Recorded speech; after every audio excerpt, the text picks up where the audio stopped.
يا أيها الذين آمنوا اتقوا الله حق تقاته ولا تموتن إلا وأنتم مسلمون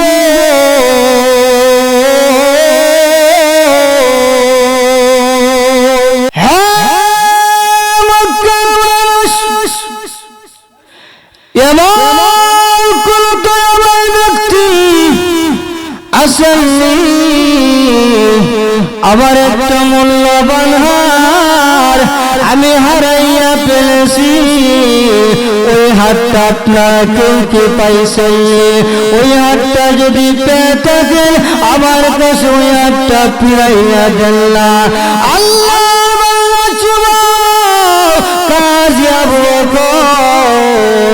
ওই আল্লাহর বান্দার কাছে বলে, আল্লাহর বান্দারে ও মুরব্বি বাবা, বলো না তোমার হায়ের তুমি একটু পরিচয় আমার কাছে দাও না। ওই মুরব্বি বাবা হারের একটু পরিচয় দিলে এমনিতে কাজ আবু বকর ওই হারের দিকে তাকাইয়া ওই হাতটা যখন চিনে ফেলল, এমনিতে মুরব্বির কাছে ওই হাতটা কাজে আবু বকর ফিরাইয়া দিল। সুবহানাল্লাহ। মালিক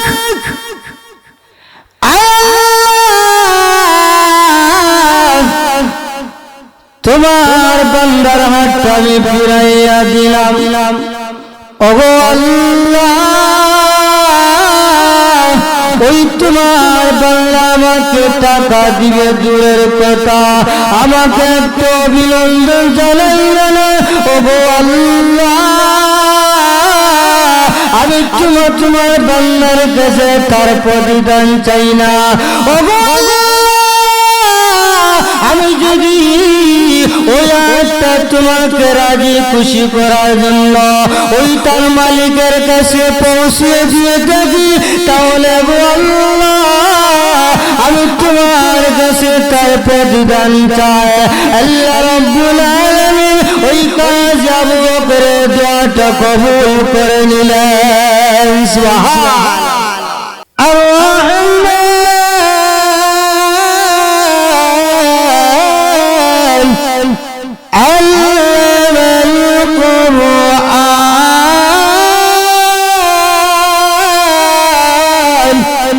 خلق الإنسان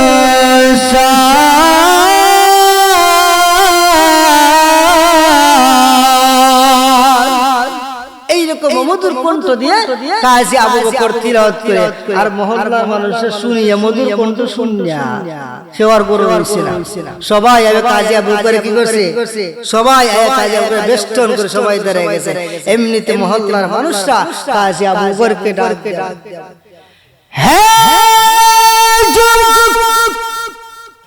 জানেনা তোমার বাড়ি বাইরে যুবক, এমনিতে কাজী আবু বকর ওই গ্রামের মানুষদেরকে ডাক দিয়া বলে, আমার বাড়ি হইল মক্কায়।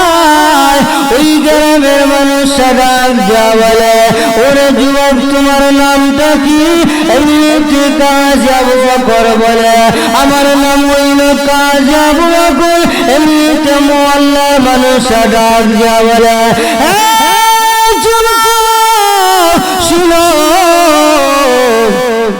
এত মধুর কণ্ঠ দিয়া তুমি কোরআন পড়তে জানো রে যুবক, আমরা কিন্তু কোরআন পড়তে জানি না। ওরে যুবক শুনো, আমাদেরকে তুমি কোরআন শিক্ষা দাও না। ওই যে মসজিদ আছে ওই মসজিদের মধ্যে আমাদেরকে তুমি কোরআন শিক্ষা দাও। সুবহানাল্লাহ।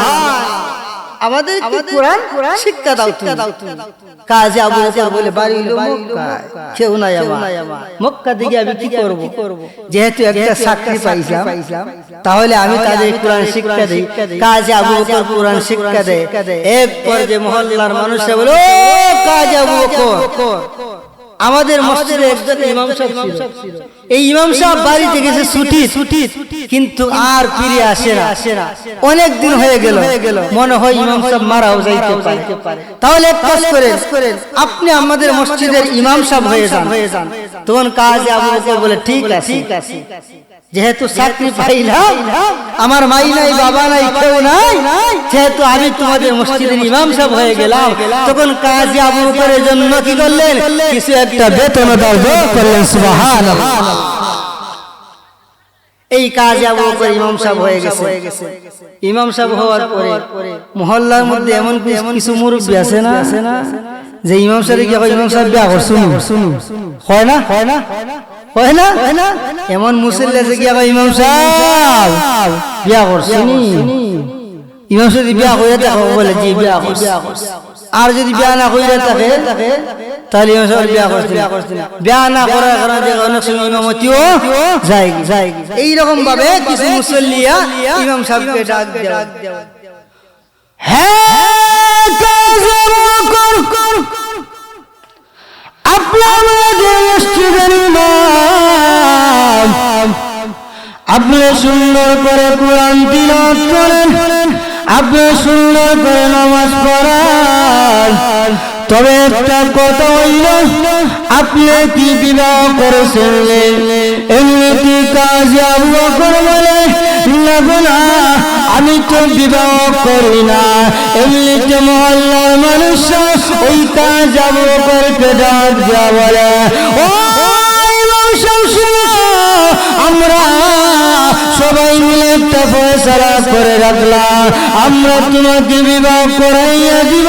আমাদের মহল্লায় একটা সুন্দরী মেয়ে আছে, একটা দিনদার মুত্তাকির আল্লাহওয়ালা মেয়ে আছে, ওই মেয়েটাকে আপনার কাছে আমরা বিবাহ দিব। সুবহানাল্লাহ। এবার কাজী আবু বকর বলে চাকরি পাইলাম, এখন দেখা যায় বউ ভাই, কি ভাইব বউ ভাই। কাজী আবু বকর চিন্তা করে, মক্কা আমার ভাই, ভাই নাই বাবা নাই কেউ নাই, আত্মীয় স্বজন নাই, আমাকে কে বউ দিবে মক্কায়? যেহেতু সুযোগ পাইছু, এই সুযোগ আর হাতছাড়া করা যাবে না। ঠক বকে যুবককে যদি বলা যুবক বিয়া করব, যুবক দেখবেন বলবেন দুনিয়ার সব কিছু বিসর্জন দিবে, কিন্তু বিবাহকে বিসর্জন দিবেন। হ্যাঁ, বিয়ের যে কত মজা। যাই হোক, এই ইমাম সাহেবকে বিবাহ করাইলেন, একটা দিনদার একটা মুত্তাকি আল্লাহওয়ালা একটা মেয়েকে বিবাহ দিলেন। যখন বিবাহ করার পরে বাসর করে কাজী আবু বকর যাইবে, এমনিতে তাকায় দেখে তার বিবি এত সুন্দর, আল্লাহু আকবার, সুন্দর তো সুন্দর, কিন্তু কাজী আবু বকর সুন্দর দিকে তাকায় না, কাজী আবু বকর গলার দিকে তাকায়। গলার মধ্যে একটা হার ছিল, ওই হারের দিকে কাজী আবু বকর তাকায় রইছে। এমনিতে তার বিবি ডাক দেয়া স্বামী, অবশ্যই ওই বাসর রাতে গভীর রজনীতে আপনি আমাকে কোনো কথা জিজ্ঞাসা করেন, আমার চেহারার দিকে তাকান না, কিন্তু গোস্বামী দেখা যায় আপনি আমার হাড়ের দিকে তাকাইয়াছেন। ও গোস্বামী, আমি শুনলাম আপনি বড় আল্লাহওয়ালা মানুষ, আপনি বড় একজন ইমাম সাহেব, কিন্তু দেখা যায় গোস্বামী ওই হারের প্রতি আপনার কি কোনো লোভ আছে? ওই হারের প্রতি আপনার কি লোভ আছে? ওই হারের দিকে তাকাইয়াছেন।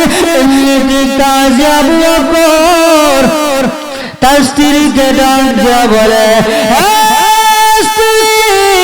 শুনো, ওই হারের দিকে আমি তাকাইছি কেন জানালে? ওই হারটা নেওয়ার জন্য আমার কোনো লোভ নাই। ওই হারের দিকে তাকানোর কারণ হইল ওই হারটা আমার কাছে পরিচিত মনে হচ্ছে। সুবহানাল্লাহ। ওই হাটটা আমার কাছে পরিচিত মনে হচ্ছে। কোন জায়গায় যেন আমি হাটটা দেখছি, মনে হয় আমি এই হাটটা মক্কার জমিনে দেখছি। এমনিতে তার স্ত্রী ডাক দিল, স্বামী গো, টেনশনের কারণে বসে। এবার তার স্ত্রী তার স্বামীকে ডাক, হ্যাঁ স্বামী শুন,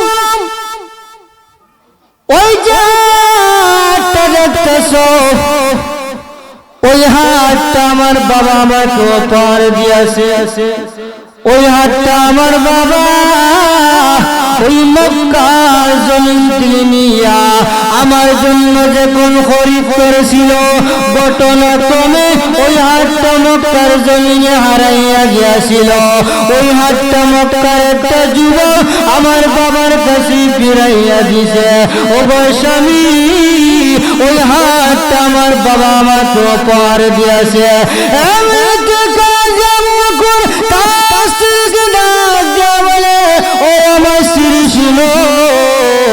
ওই যে মক্কার যে যুবকটা ছিল, ওই যুবকটাকে জানি, ওই যুবকটা হইল আমি কাজী আবু বকর। সুবহানাল্লাহ, আমি কাজী আবু বকর তোমার বাবার কাছে এই হাতটা আমি ফিরে দিয়েছি।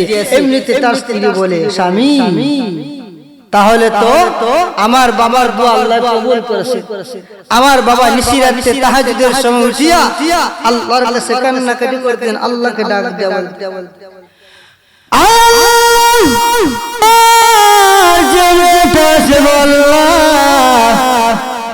এই যে দুনিয়াটা আছে ওই দুনিয়ার মধ্যে আমি থাকবো না, একদিন আমি একদিন চলিয়া যাইব।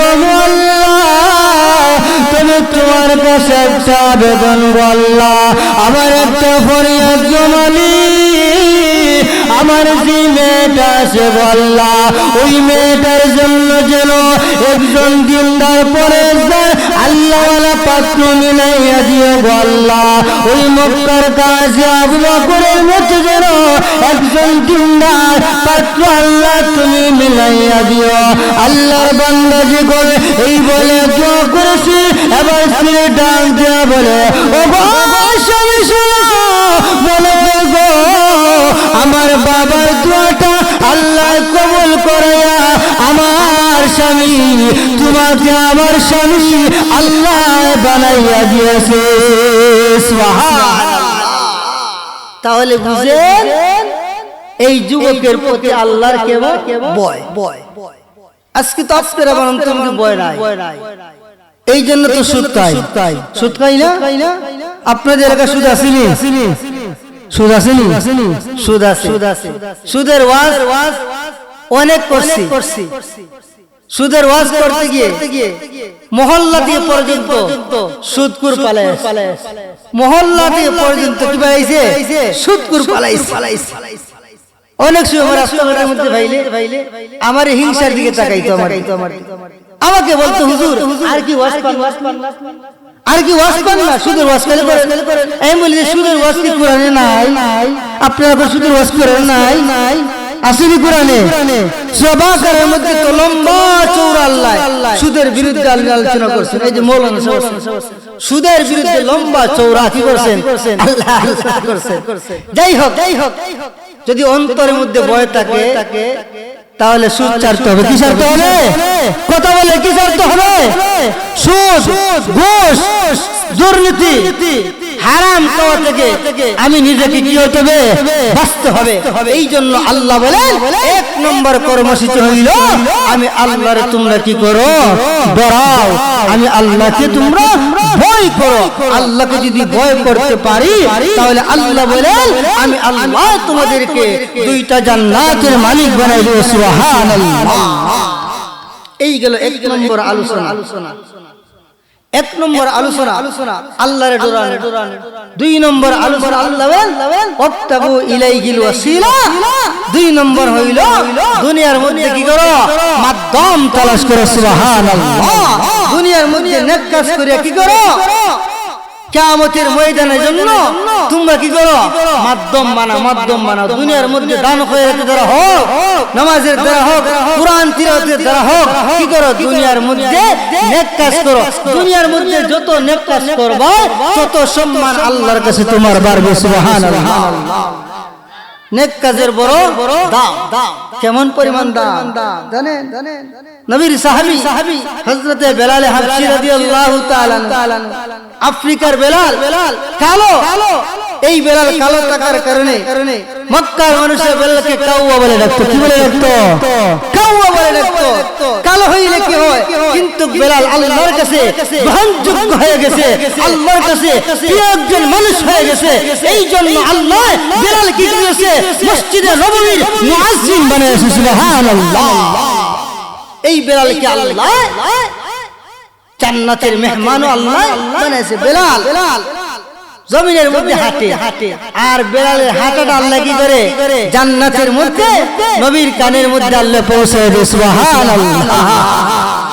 আল্লাহর নবী যখন মেরাজের মধ্যে গেলেন, যখন সব দেখলেন, জান্নাত দেখার জন্য গেলেন, এমনিতে আল্লাহর নবী হাঁটে, নবীর সঙ্গে জিবরাইল ফেরেশতা খুশি হয়ে থাকে।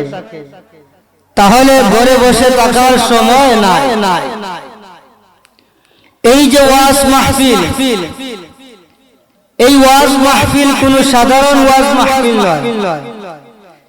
এই ওয়াজ মাহফিলকে রাসূলের হাদিসের ভাষায় গুনাহ মাফের মজলিস বলা হয়েছে। সুবহানাল্লাহ।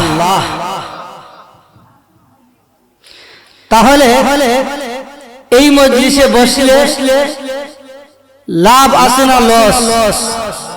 লাভ। দেখেন দুনিয়ার মধ্যে অনেক মিছিল মিটিং হয় না? মিছিল মিটিং হয়, কিন্তু এমন কোন মৌলবী, এমন কোন শাইখুল হাদিস, এমন কোন মুফতি এই কথা বলতে পারবে না, এই কথা দেখাইতে পারবে না যে দুনিয়াবি কোন মিটিং এর মধ্যে গিয়া বসলে আল্লাহ তাআলা জীবনের সমস্ত গুনাহ মাফ করিয়া দেন। এইরকম হাদিস, এইরকম প্রমাণ কেউ দেখাইতে পারবে না। কিন্তু যদি দ্বীনি মজলিসের মধ্যে, কোরআন এবং হাদিসের মজলিসের মধ্যে বসেন, তাহলে আল্লাহ আপনার জীবনে, আমার জীবনে যত ছোট খাটো সগীরা গুনাহগুলো হইছে, ওই সগীরা গুনাহগুলো আল্লাহ এই বসার কারণে আল্লাহ মাফ করিয়া দিবেন। সুবহানাল্লাহ।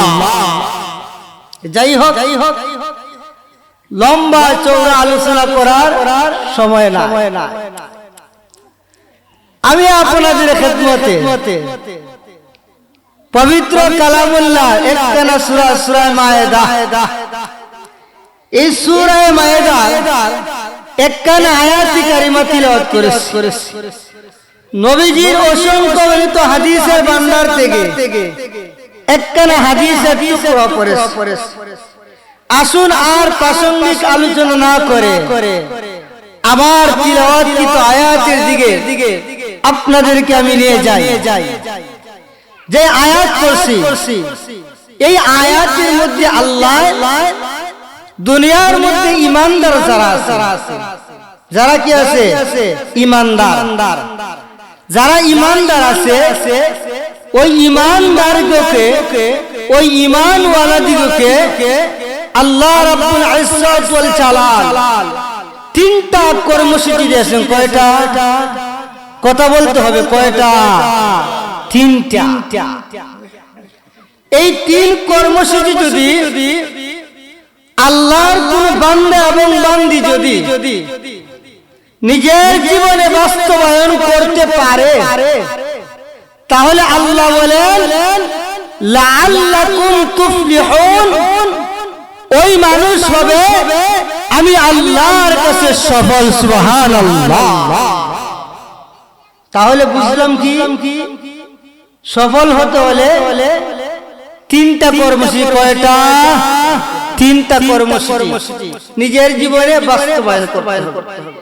দেখেন দুনিয়ার মধ্যে মানুষ নিজের জীবনকে সফল করার জন্য মানুষ এক দেশ ছাড়িয়া নিজের জন্মস্থান ছাড়িয়া নিজের ছেলে মেয়েদেরকে রেখে নিজের বউ বাচ্চা রেখে নিজের মা বাবাকে রেখে এক দেশ ছাড়িয়া অন্য দেশের মধ্যে কেন যায়? কারণ হইল জীবনের মধ্যে সফলতা আনার জন্য। ঠিক না বেটি? আল্লাহ বলেন দুনিয়ার মানুষ যদি তিনটা জিনিস মানো তাহলে তোমার জীবন সফল জীবন হবে, আর যদি না মানো তাহলে জীবনটা কি হবে না? সফল হবে না।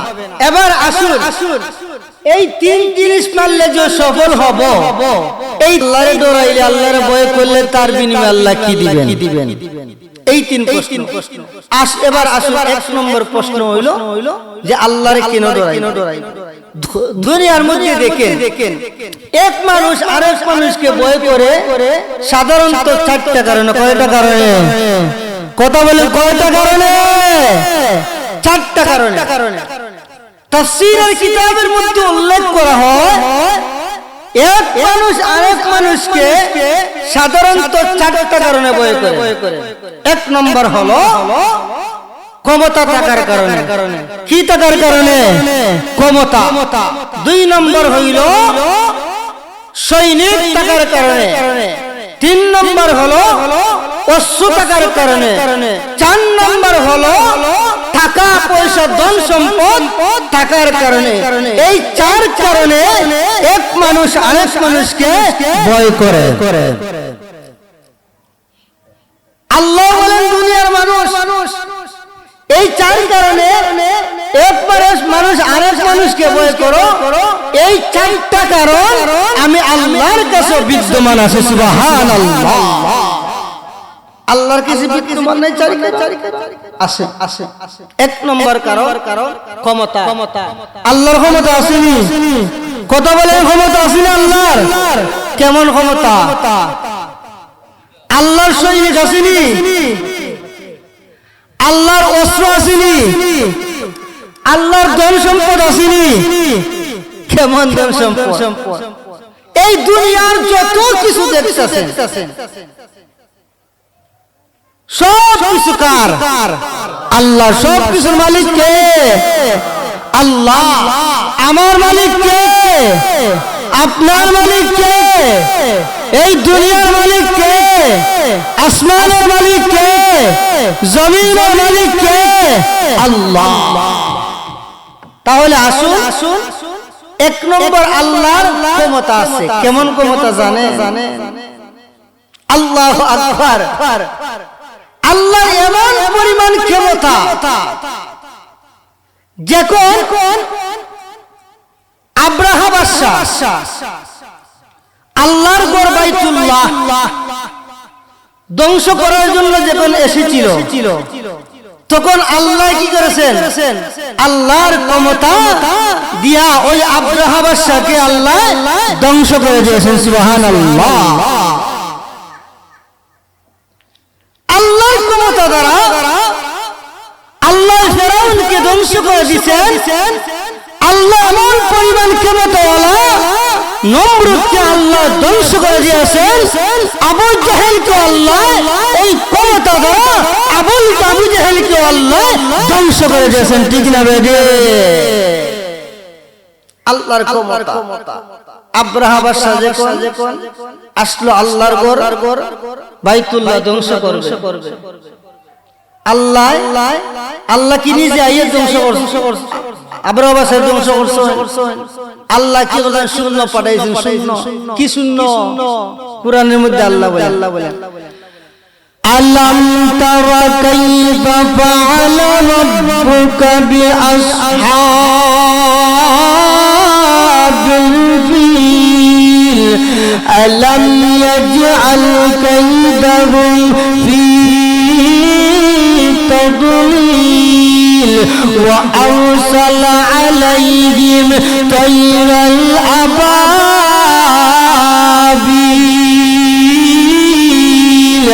ترميهم بحجارة من سجيل فجعلهم كعصف مأكول আল্লাহ রাব্বুল আলামিন ডাক দিয়া বলেন, ও গো বিশ্বনবী, আপনি কি দেখেন লাগো? ওই আবরাহ বাদশাকে, ওই হস্ত বাহিনীকে আমি আল্লাহ কেমন ভাবে ধ্বংস করে দিয়েছি। ওই আবরাহ বাদশা যখন আমার ঘর বাইতুল্লাহকে ধ্বংস করার জন্য এসেছিল, আমার ঘর বাইতুল্লাহকে যখন সে ধ্বংস করার জন্য এসেছিল, ওগো আল্লাহর নবী, আপনি তাকাইয়া দেখেন ওই আবরাহ বাদশাকে আমি ধ্বংস করার জন্য বিরাট কোন বাহিনী পাঠাই না, এমন কোন শক্তিশালী বাহিনী পাঠাই না। আল্লাহ বলেন, ওয়া আরসালা আলাইহিম তাইরাল আবাবিল। আল্লাহ বলেন, নবী গো, আমি আল্লাহ ওই আবরাহ বাদশাকে ধ্বংস করার জন্য আমি আল্লাহ আবাবিল পাখি পাঠাইয়া দিলাম। সুবহানাল্লাহ। আবাবিল পাখি দ্বারা কি করেছে আল্লাহ? তাদেরকে ধ্বংস করে দিয়েছে।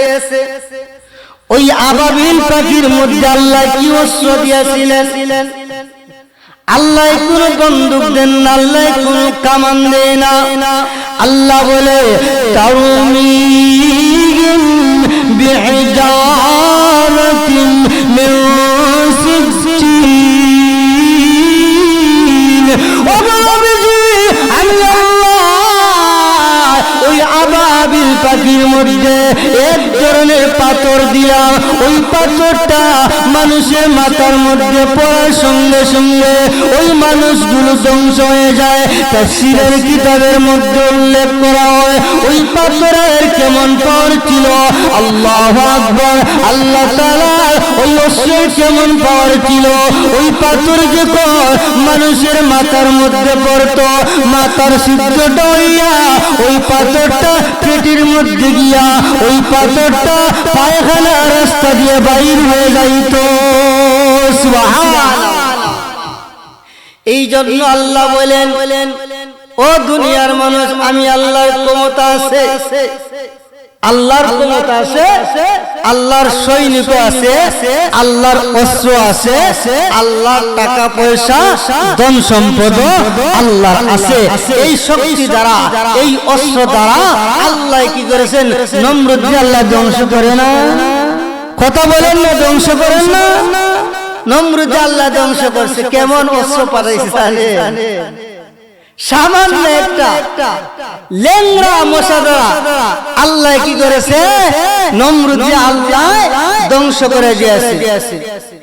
আল্লাহ বলে, ও পৃথিবীর মানুষ, আমি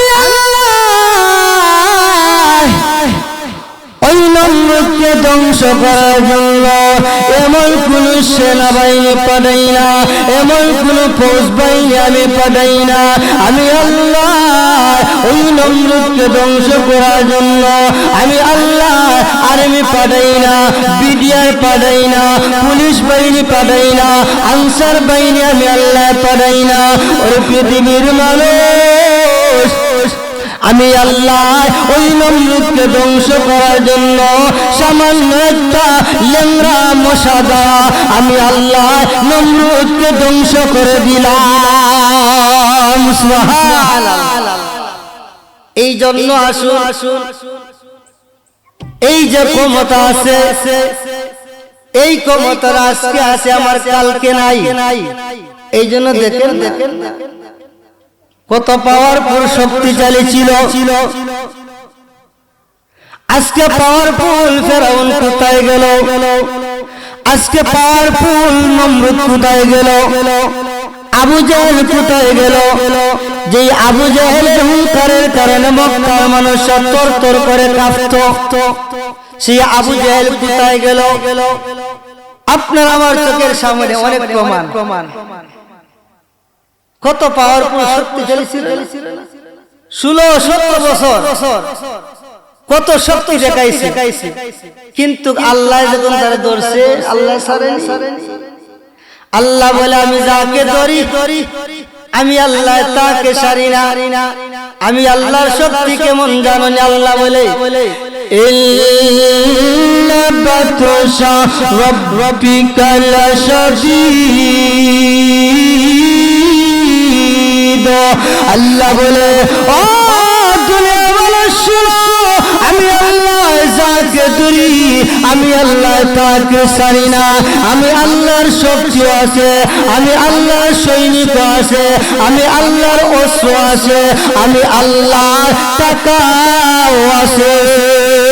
সুবহানাল্লাহ। এই জন্য আল্লাহর ভয় করা উচিত। উচিত কি উচিত নাই? যেই কারণে মানুষকে ভয় করতাম, সেই কারণগুলো তো আল্লাহর মধ্যে বিদ্যমান আছে। এই জন্য আল্লাহ বলে 1 নম্বর হলো আমি আল্লাহরে ভয় করো, ডরাও। এবার আসুন 2 নম্বর প্রশ্ন, আল্লাহরে কেমনে ডরাইব? কিভাবে ডরাইব? কিভাবে? তার উত্তর আল্লাহ কোরআনে আয়াতের মধ্যে আল্লাহ দিয়েছে। আল্লাহ